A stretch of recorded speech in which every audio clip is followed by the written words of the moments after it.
घर का भंडार अन्न धन से भरा रहे, इसीलिए व्यक्ति को माँ लक्ष्मी के साथ माँ अन्नपूर्णा की भी विशेष रूप से पूजा करनी चाहिए।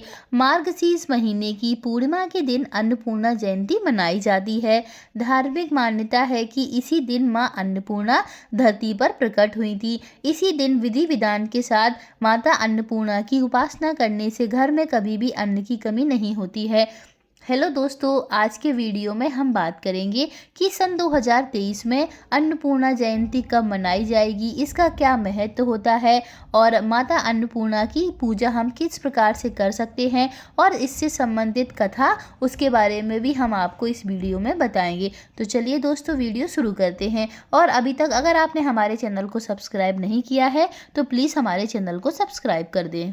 चलिए बात करते हैं कि अन्नपूर्णा जयंती जो है वो क्यों मनाई जाती है, इससे संबंधित कथा क्या है।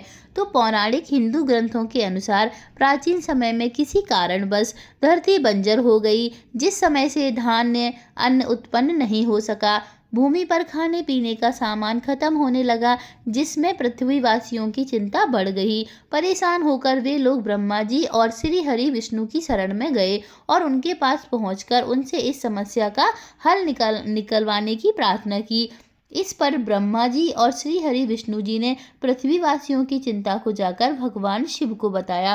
पूरी बात सुनने के बाद भगवान शिव ने पृथ्वी लोक पर जाकर गहराई से निरीक्षण किया। इसके बाद पृथ्वीवासियों की चिंता दूर करने के लिए भगवान शिव ने एक भिखारी का रूप धारण किया और माता पार्वती ने अन्नपूर्णा का रूप धारण किया।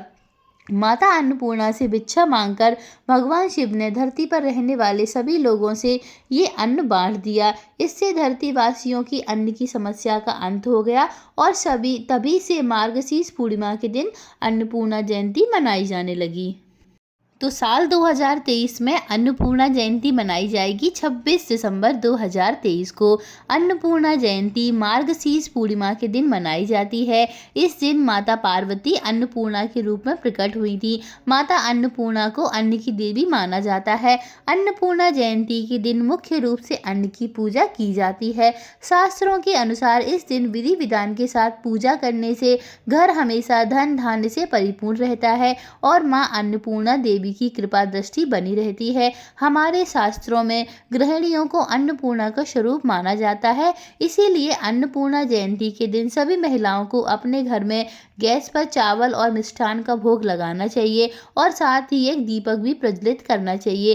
कहते हैं कि ऐसा करने से घर में अन्न के जो है भंडार भरे रहते हैं।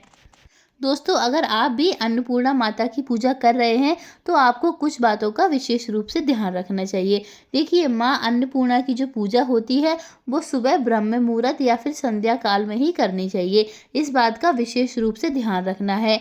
माँ अन्नपूर्णा की पूजा करते समय लाल या पीले या सफ़ेद रंग के वस्त्र को ही धारण करना चाहिए और माँ अन्नपूर्णा को विशेष रूप से कभी भी दूर्वा नहीं चढ़ानी चाहिए। तो इस बात का विशेष रूप से ध्यान रखना है।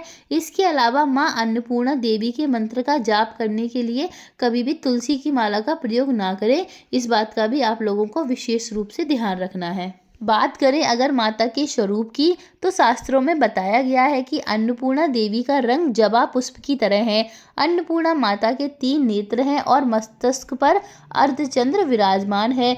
माँ अन्नपूर्णा सुंदर आभूषणों से सुशोभित प्रसन्न मुद्रा में स्वर्ण सिंहासन पर विराजमान रहती हैं। माता अन्नपूर्णा अपने बाएं हाथ में अन्न से भरा हुआ मणिक रत्न से जड़ा पात्र और दाहिने हाथ में रत्नों से बना हुआ कड़छुड़ धारण करती है। माँ जगदम्बा अपने अन्नपूर्णा स्वरूप से पूरे संसार का भरण पोषण करती हैं। अन्नपूर्णा का शाब्दिक अर्थ होता है धान्य, अर्थात अन्न की देवी। मान्यताओं के अनुसार सभी प्राणियों को माँ अन्नपूर्णा देवी की कृपा से ही भोजन प्राप्त होता है। तो हमें माता अन्नपूर्णा की जो पूजा है वो विशेष रूप से करनी ही चाहिए और जो भी गृहिणियाँ होती हैं उनको माता अन्नपूर्णा की पूजा आवश्यक रूप से करनी चाहिए।